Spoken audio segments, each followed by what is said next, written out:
As COVID cases rise around Southern California and the U.S., there is growing concern and a lot of confusion. Here to help clear some of it up is Dr. Victor Waters, and Chief Medical Officer with Dignity Health St. Bernardine. And Doctor, thank you so much for joining us. We have a lot to talk to you today, and I know you've been very busy. So in LA County, hospitalizations are up, and it appears to be increasing week to week. What are you seeing, and then what are your concerns? Yeah, we're seeing the increase all over. You know, it's going up about 92% in LA County. In the surrounding LA counties, San Bernardino County and Riverside, it's going up twice as much, the case rates.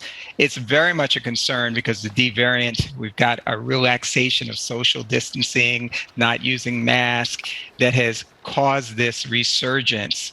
And on top of all of the breakthrough cases that you might have heard as well.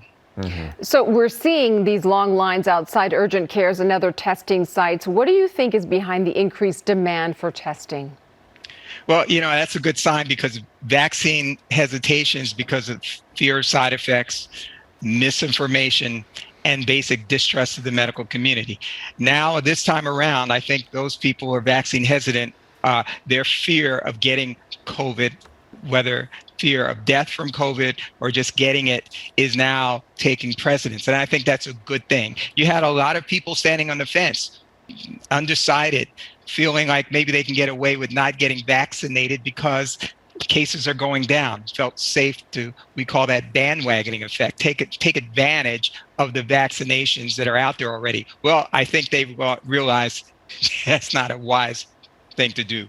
Right. It's not worth the gamble. So what are your concerns about the Delta variant as these new cases continue to rise? And also, to add to the complication, kids are going back to school now.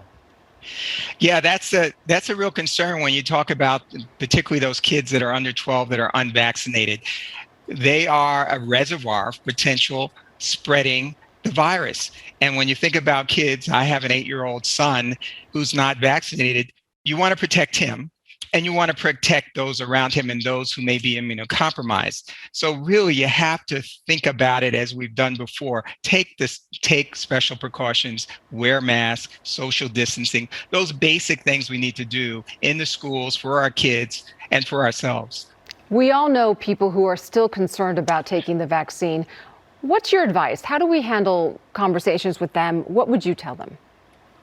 You know, I've been doing this during this COVID period for some time and having a lot of discussions with vaccine hesitant or deniers, et cetera. Mm-hmm. It's been a real challenge. My commitment and our healthcare leaders are committed to making sure they know the facts, understand that this is a highly infectious disease. It can cause death. The only thing we can do as healthcare professionals is continue to provide the facts. And I encourage the community to have those kind of dialogues with their physician and their family members who have even gotten COVID to explain why immunization is truly now a life and death matter.